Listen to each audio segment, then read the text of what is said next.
Es de admirar, queridos amigos, las personas que creen sin ver. Quizás sea esa una de las diferencias sustanciales con respecto a los apóstoles y nosotros. Los 12 apóstoles que fueron testigos de los prodigios, de los milagros que el Maestro hizo aquí en la tierra, y que eso les sirvió de gran acicate para creer en él y seguirle, ¿no? Pero ¿qué pasa con los que creen sin ver? Que tienen mucho más mérito, por supuesto.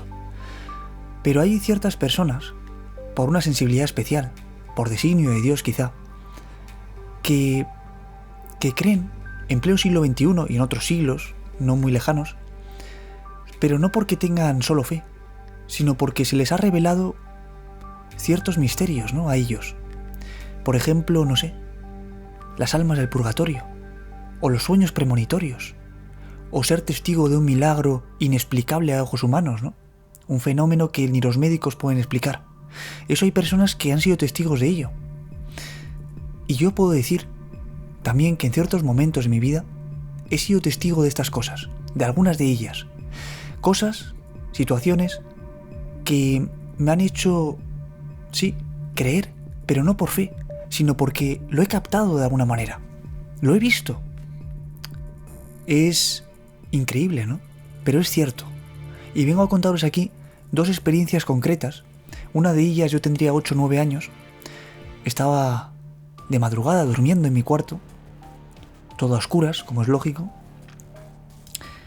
Y de repente me despierto, ¿no? Me despierto y siento junto a mí una presencia. No era un sonido de pasos, no, ningún ruido, pero sí la sensación de que había un cuerpo a mi lado, que se iba aproximando a mi cama. Es decir, eso lo capté de tal manera que a día de hoy os lo estoy contando aquí, después de años. Y no solo eso, no era sugestión infantil, ¿no? Ese miedo que te puede, siendo niño, perturbar el sueño. No. Era algo real, algo que dije, vamos, en ese momento. ¿Esto qué es? Hasta el punto fue tan real que dije, mamá, pregunté, ¿estás ahí? Porque creía que era mi madre o no sé. Y no, nadie contestó. Yo me fui corriendo a la habitación de mis padres y esa noche recuerdo perfectamente que la pasé en el suelo con una manta y una almohada o lo que sea que encontré por ahí junto a mi madre, ¿no? Y desde esa noche ya no volví a dormir solo, siendo niño. Me pasaron a la habitación con mi hermana porque fue tal el pánico, pero no un pánico de que ves una película de miedo y ya no puedes dormir, no. El miedo a lo desconocido, ¿no? A saber que algo ha pasado ahí y no puedes explicarlo, no tiene explicación, ¿no? Humana. Claro, uno ata cabos y después de ese suceso que a mí me ocurrió, empezaron a ocurrir también ciertas cosas, ¿no? Una cuidadora venía algún fin de semana, ¿no?, a quedarse con nosotros, con Inés y conmigo, y alguna noche pasó con nosotros, ¿no?, porque mis padres tenían, pues, algún viaje o lo que sea, y esta cuidadora, en un momento dado, se acerca a nuestra madre y le dice, oiga señora, mire, yo lo siento, pero aquí no voy a pasar una noche más. Vengo si quiere alguna tarde pero no voy a dormir aquí. Claro, mi madre dice, pero ¿ha pasado algo? ¿Por qué? Y ya la mujer, nerviosa, temblorosa, ¿no? La mujer que nos cuidaba, le dijo a mi madre, mire, no sé qué pasa en esta casa, pero yo he sentido que había alguien que entraba a mi habitación, que escuchaba ruidos. La mujer estaba asustada. No sabía ni cómo explicar lo que había vivido. Y al parecer le había ocurrido varias noches, ¿no? Al principio no había dicho nada, no había dado importancia, pero luego como eso se repetía y pues ella no podía. Ella estaba en pánico absoluto. Claro, mi madre se queda así y dice, ya entendió alguna cosa, ¿no? Porque me había ocurrido a mí esto. Ella también había captado alguna cosa, ¿no? Algún ruido. Mi hermana, fijaros, ¿no?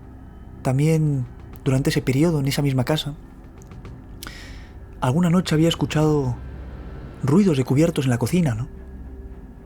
Y un día, una mañana, le pregunta a mi madre, mamá, tú has estado ahí, ¿no? En la cocina. ¿Qué hacías a esas horas y tal? Y mi madre responde, ¿cómo que yo no he estado? Yo estaba durmiendo y en la cocina no había nadie.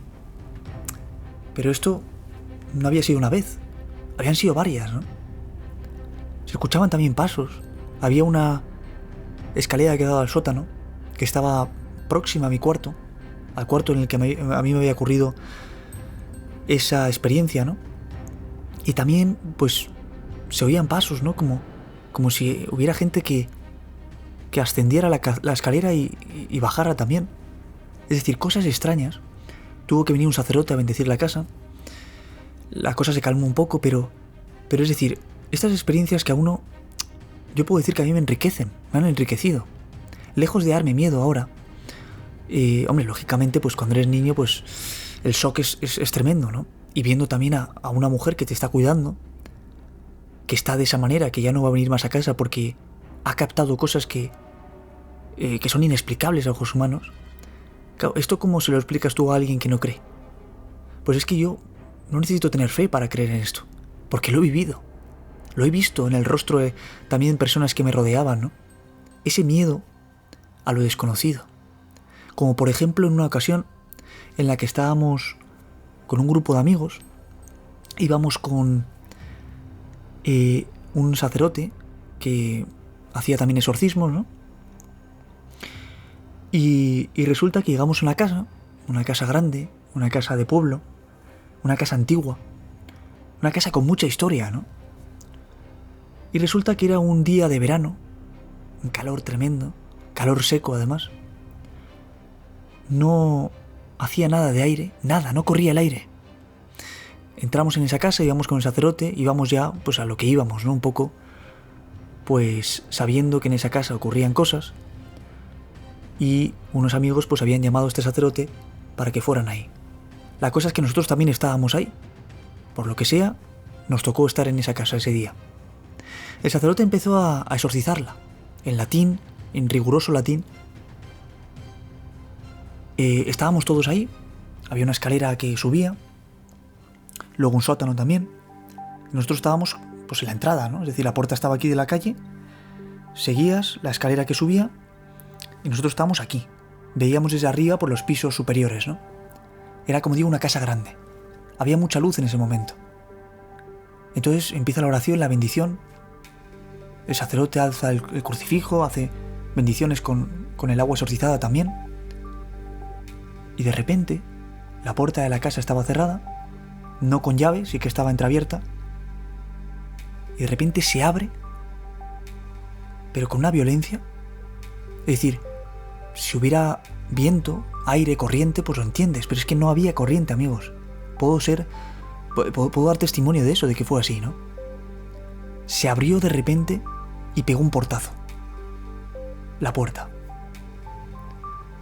Se balanceó la lámpara, incluso una lámpara enorme que había en medio de las escaleras, que colgaba, ¿no? Se balanceó y fue tremendo. Es decir, yo en ese momento quizá no me lo tomé como algo... Yo sí, también hay que decirlo, muy escéptico en estas cosas, ¿no? Aun viéndole a veces, muchas veces, digo, me cuesta a veces creer, ¿no? Decir esto, pues, habrá sido casualidad o lo que sea, ¿no? Pero yo veía, éramos 8 personas o algo así, todos sin palabra alguna. El sacerdote ya, como tenía más experiencia, pues a lo mejor no le sorprendía tanto, ¿no? Pero ese, sí, era un exorcismo, una casa en la que habían ocurrido cosas, una casa en la que quienes habían estado ahí decían que pues habían experimentado, pues eso, sí, ruidos, presencias, todas estas cosas, ¿no? Que no son fruto de la locura. No te digo que a lo mejor alguien pues vea cosas y es que no esté bien, a lo mejor, puede ser. Hay casos a lo mejor de alucinación, ¿no? Claro que los hay. Pero en este caso yo hablo de cosas concretas, ¿no? Y de cosas que no ve una persona, no capta una o dos o tres o cuatro, ¿no? Hay más personas presentes y enlazando todo eso con testimonios a lo largo de la vida y con otras historias muy diferentes, pues uno llega a la conclusión de que esto ocurre. Claro que ocurre. Por eso os digo, yo no es que tenga fe. Yo es que hay cosas que he vivido ya. Por gracia o desgracia, no lo sé. Yo en mi caso lo veo en positivo. Y eso me ha hecho ver, me ha enseñado a que no estamos solos. Quiero decir con esto que muchas veces nos limitamos a lo que podemos ver y tocar. Pero no, amigos, no. Quizá haya algo más que nos rodea, que no podemos captar, como por ejemplo el ángel de la guarda. Todos, en teoría, tenemos un ángel de la guarda, ¿no? Designado por Dios para protegernos, para ayudarnos, para hacer esa balanza entre el bien y el mal, ¿no? Esa voz de nuestra conciencia, llamadlo como queráis. Pero, oye, ¿y si realmente tenemos un ángel de la guarda aquí que no vemos y que está con nosotros? Eso quiere decir también que hay ángeles de luz y entonces habrá también ángeles de tinieblas, ¿no? Ángeles caídos, los demonios. Es decir, esa lucha entre el bien y el mal, que nosotros somos testigos a diario de ella en el mundo en el que vivimos, también se está librando de alguna manera en el mundo invisible que también nos puede estar rodeando. Esa lucha entre el bien y el mal, ese actuar de esta manera o no, pues también puede haber algo ahí. Y sin lugar a dudas, amigos, sin lugar a dudas, hay muchas señales, muchos signos de que esto ocurre, ¿no? Y no es estar tarado o loco, te podrán llamar lo que sea. Pero ¿quién te dice que esto no ocurre, no? Personas que incluso no creen, no han tenido una educación católica o cristiana o de otras religiones, que son ateas o que directamente no creen, ¿no? Que también les ha ocurrido esto y se han quedado tocados. Yo conozco a personas así, que han tenido experiencias sobrenaturales, ¿no? Y dices, ¿y esto cómo se explica? Pues, amigos, se explica en el sentido de que no estamos solos, de que esto no es fruto del azar y la casualidad. La creación, la naturaleza, eso ya son señales evidentes de que esto es algo mucho más. Porque yo me pregunto, ¿por qué a mí me tienen que tomar por loco ciertas personas, ¿no? O lunático, lo que sea, por decir que creo en Dios, en un creador? ¿No es más locura creer que todo esto que nos rodea está hecho por azar? ¿Que no hay un autor, un creador de todo esto? ¿Que la vida humana, por ejemplo, que es un gran milagro, la existencia, es fruto de la casualidad? ¿Realmente somos tan necios de pensar esto? Cada uno será libre de hacerlo.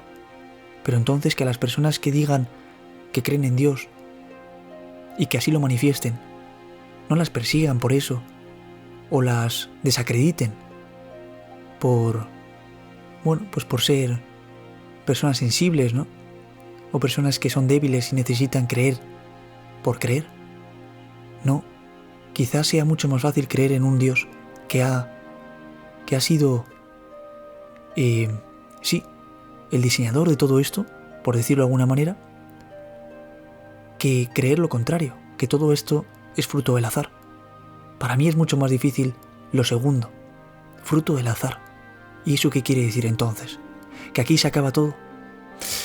Pues permitidme que os diga que yo creo firmemente que no es así, que lo que nos espera es tremendo, no podemos imaginarlo, para bien o para mal, ya dependiendo de quizá nuestra conducta aquí en la tierra de cada uno, pero lo que nos espera después es tremendo. Y debemos prepararnos para ello, porque es la esperanza que nos queda. Si no, ¿qué sentido tiene pensar que todo acaba aquí? Qué triste eso, ¿verdad? ¿Cómo lo veis vosotros? ¿Qué es lo importante? Hasta pronto.